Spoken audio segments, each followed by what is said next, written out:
आज की हमारी जर्नी होने वाली गाड़ी नंबर 11,702 मोप माटी एक्सप्रेस में। ये ट्रेन मध्य प्रदेश के जबलपुर को कनेक्ट करती है छत्तीसगढ़ के रायपुर से। ये ट्रेन डेली चलती है। सुबह 6 बजे जबलपुर से ये डिपार्ट होती है और सेम डे दोपहर को 1:35 पे ये रायपुर जंक्शन पहुंचा देती है। हम इस ट्रेन में बोर्ड किए मदन महल रेलवे स्टेशन से, जो जबलपुर में आता है। मदन महल से इसका डिपार्चर था 6:08 का। यहाँ से 10 मिनट लेट ये डिपार्ट कर लिया। 6:18 में हम यहाँ से डिपार्ट किए मदन महल रेलवे स्टेशन से।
ये लाइन जो अलग हो रही है, ये मुंबई के लिए सीधे निकल जाती है और हम लेफ्ट में नैनपुर बालाघाट वाले सेक्शन सीधी जा रही है। वो मुंबई के लिए मुंबई मेन स्ट्रीट है और आप बालाघाट वाली लाइन पे आना कुछ।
शेड्यूल अराइवल से जस्ट 5 मिनट की लेट हम पहुंच चुके हैं नैनपुर जंक्शन।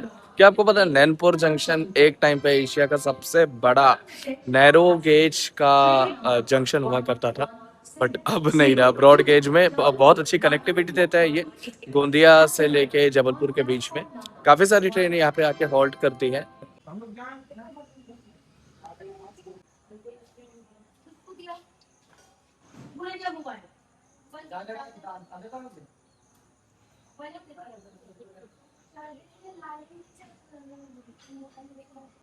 लगभग 5 मिनट के हॉल्ट के बाद हम निकल चुके हैं नैनपुर जंक्शन से। अब इसके बाद ये ट्रेन सीधा रुकेगी बालाघाट।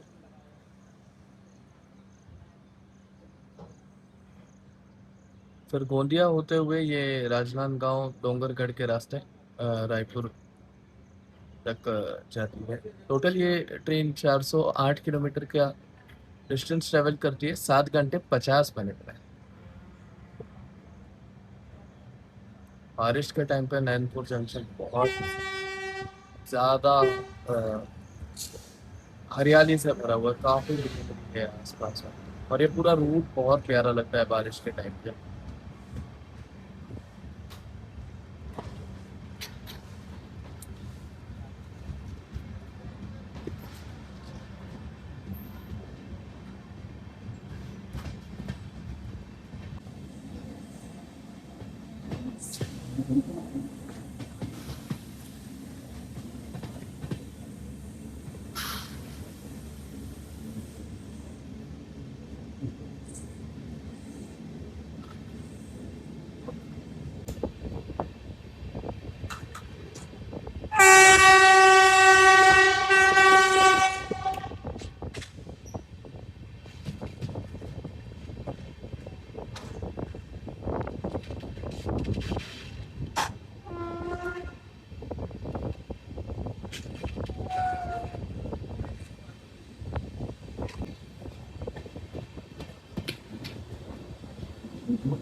20 मिनट लेट हम डिपार्ट कर रहे हैं बालाघाट जंक्शन।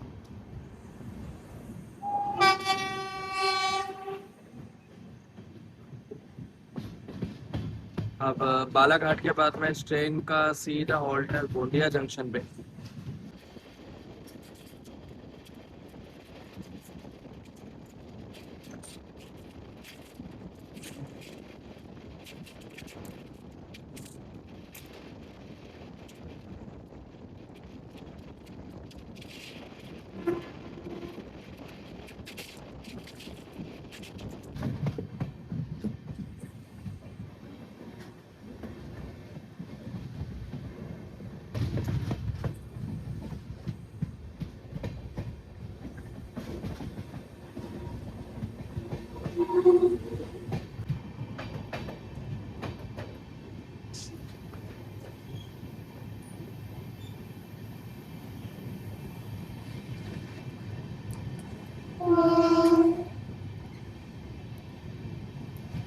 अभी टाइम हो रहा है 10:04 और हम किसी बिसरोला नाम के स्टेशन पे खड़े हुए हैं।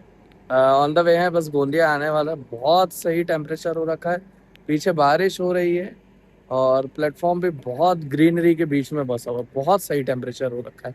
गाड़ी का सिग्नल हो गया, फटाफट गाड़ी कैच करते हैं।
एंटर कर रहे हैं गोंदिया जंक्शन और ये जो लाइन आ रही है जिसमें हम मर्ज हो जाएंगे अभी, ये हावड़ा की तरफ, मतलब रायपुर, बिलासपुर रायपुर की तरफ से ये लाइन आ रही है। और हमारी ट्रेन अभी बालाघाट वाले इस सेक्शन से आ रही है और ये रायपुर बिलासपुर वाला लाइन है।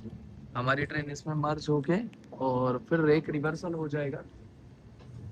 रिवर्स होके वापस हम अभी इस ट्रैक से आए हैं, अब फिर इस ट्रैक पे रायपुर की तरफ आगे बढ़ जाएंगे। गोंदिया जंक्शन आने वाला है और बहुत सही टेम्परेचर हो रखा है, हल्की हल्की बारिश हो रही है।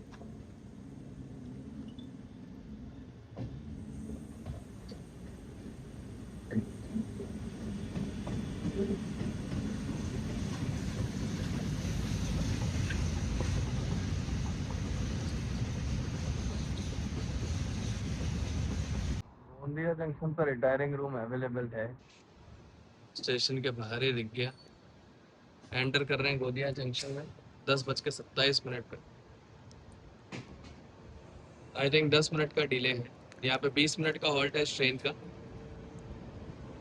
क्योंकि यहाँ पे होता है लोको रिवर्सल। ट्रेन यहाँ से रिवर्स होके अब रायपुर की तरफ जाएगी ट्रैक चेंज करके। गोंदिया में पहुंचे प्लेटफॉर्म नंबर 5 पे।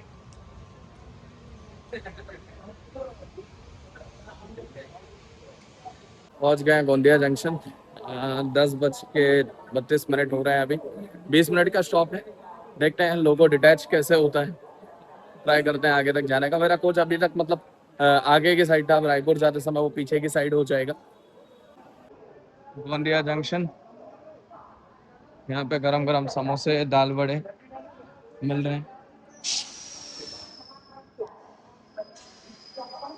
रेल फैनिंग करना तो सुबह के टाइम पे बहुत, और अगर ऐसा टेम्परेचर हो, ऐसे बारिश हो रही हो थोड़ी थोड़ी, तो बहुत सही लग रहा है गोंदिया जंक्शन पे।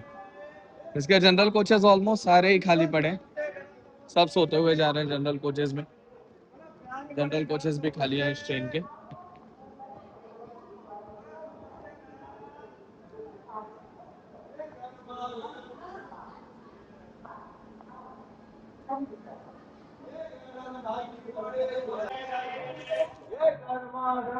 पैंटोग्राफ नीचे हो रहा है इंजन का। आई थिंक इंजन यहाँ डिटैच होके ये वाला यहीं लग जाएगा, आगे दूसरा इंजन रख के पैंटोग्राफ नीचे हो गया ट्रेन का। गोंदिया जंक्शन पे कोई ट्रेन का अराइवल हो रहा है प्लेटफॉर्म नंबर 4 पे। अजय शेड का वेब 7 गोंडवाना एक्सप्रेस।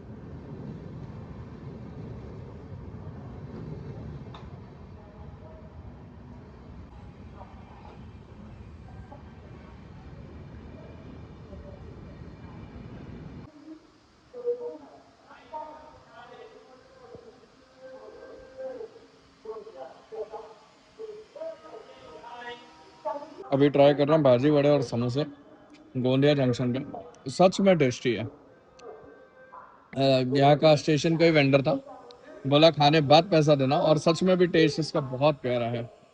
अगर गोंदिया आ रहे हैं प्लेटफॉर्म नंबर 5 पे, बहुत सही दाल बड़े मिलते हैं वैसे तो।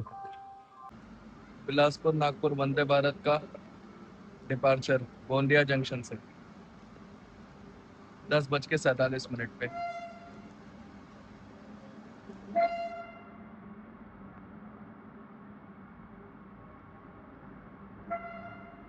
पीछे बहुत बारिश हो रही है गोंदिया में, और ऐसे बारिश में ट्रेवल करने का मजा ही कुछ और था।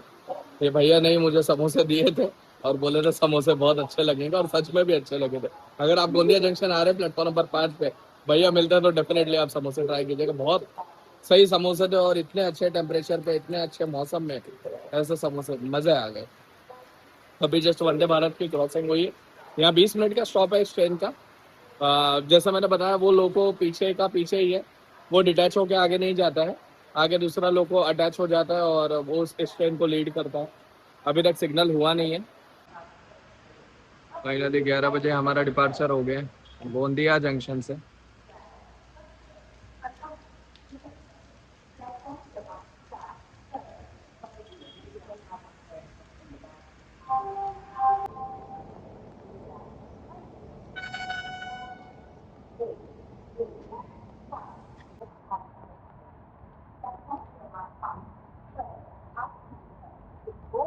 कोई ट्रेन गोंदिया जंक्शन में एंटर कर रही है।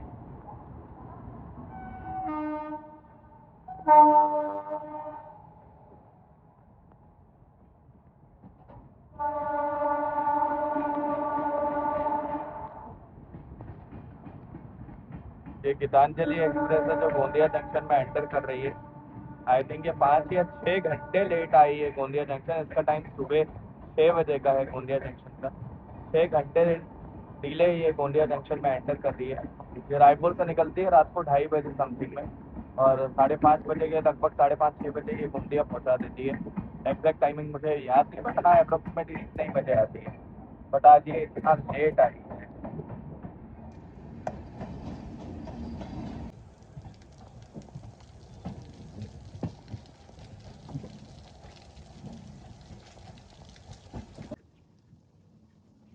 ये वो लाइन अलग हो गई है, नैनपुर बालाघाट जबलपुर वाली लाइन, और हम अब इस लाइन पे आगे बढ़ चुके हैं। ये train 400 kilometre 411 kilometre something travel करती है। इस 411 किलोमीटर में 3 स्टेट के बीच में ट्रेवल करती है। मध्य प्रदेश से निकलती है, महाराष्ट्र होते हुए छत्तीसगढ़ के कैपिटल रायपुर तक ये ट्रेवल करती है। और अगर आप मानसून में आ रहे हैं तो बालाघाट नैनपुर वाला रीजन बहुत ग्रीनरी से भरा हुआ होता है। और आज जिस हिसाब से बारिश हो रही है गोंदिया में, बहुत सही लग रहा है ट्रेवल करने में। बहुत प्यारा व्यू आ रहा है इसमें, बहुत मज़ा आ रहा है ट्रेवल करने में।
ये हम छत्तीसगढ़ और महाराष्ट्र के बॉर्डर पे हैं। सालेकसा दरेकसा 2 स्टेशन के बीच में ये बॉर्डर होता है। पूरा फॉरेस्ट रिजर्व एरिया है। और मानसून के टाइम पे इसके नज़ारे ही कुछ अलग है। गोंदिया से डोंगरगढ़ के बीच में बहुत सारे ऐसे कर्व्स आते हैं। पूरा फॉरेस्ट रिजर्व के बीच में से ट्रेन निकलती है।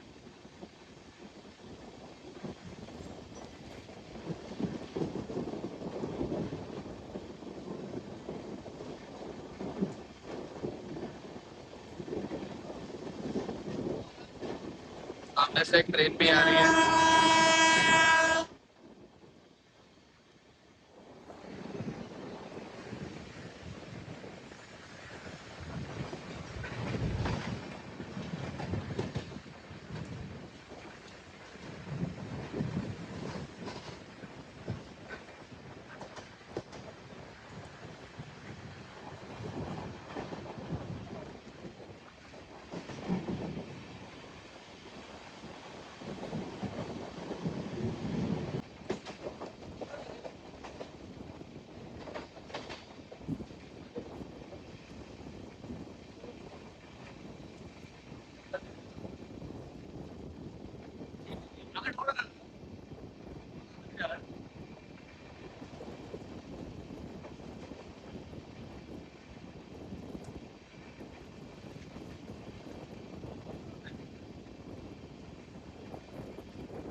भाई साहब क्या नजारे, बारिश के साथ।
ये पहुंच गए हम डोंगरगढ़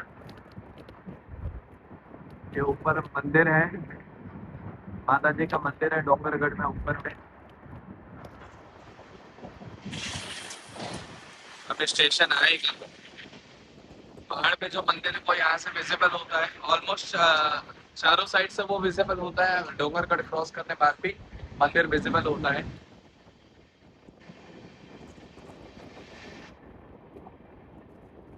एंटर कर चुके हैं छत्तीसगढ़ में। हमारे 400 किलोमीटर की जर्नी का तीसरा स्टेट छत्तीसगढ़ एंटर कर चुके हैं। गोंदिया से डोंगरगढ़ के बीच में बहुत सारे ऐसे कर्व्स मिलते हैं जिसमें बारिश हो तो और मजा आ जाता है ऐसे रास्तों पे।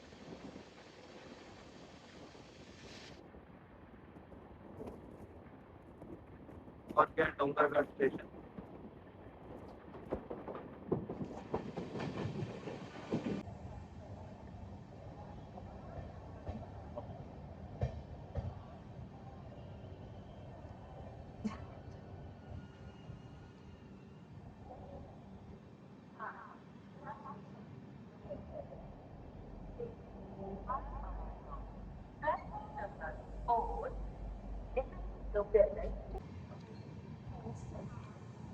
पहुंच गया राजनांदगांव 12:40 पे।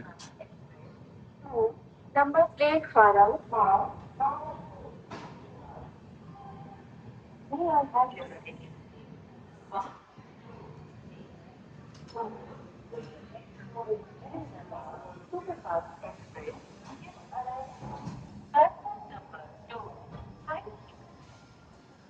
सेम 40 मिनट की देरी से पहुंच चुके हैं राजनांदगांव। यहाँ पहुंचने का टाइम था 12:11 और हम पहुंचे 12:40 पे।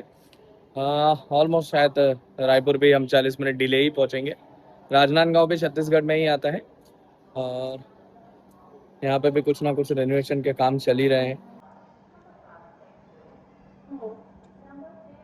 यहाँ पे भी 2 मिनट का हॉल्ट है राजनांदगांव रेलवे स्टेशन पर।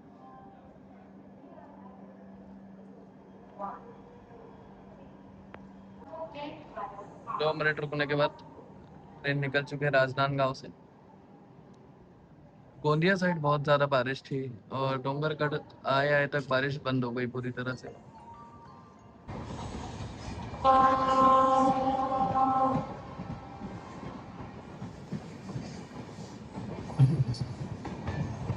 शिवपुरी अहमदाबाद राजनांदगांव में एंटर करते हुए।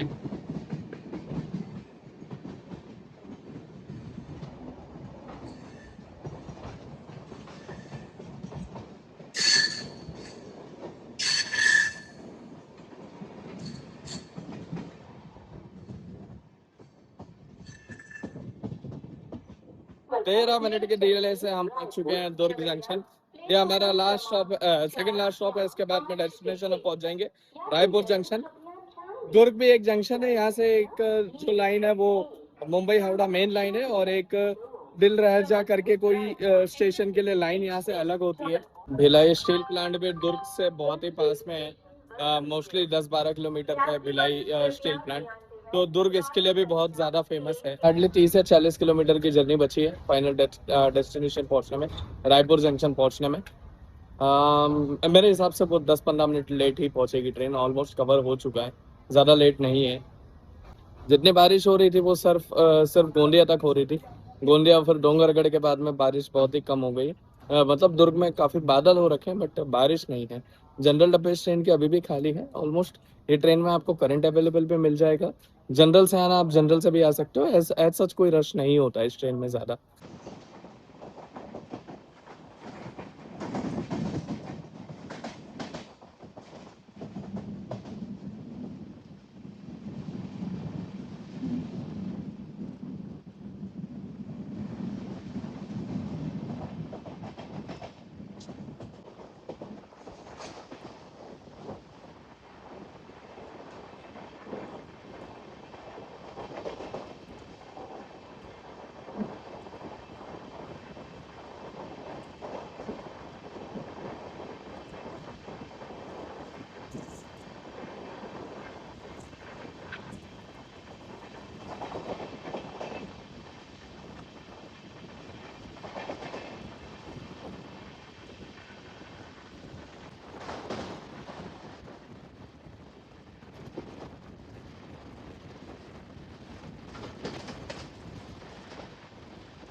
भिलाई रेलवे स्टेशन क्रॉस कर, काफ़ी स्लो क्रॉसिंग है।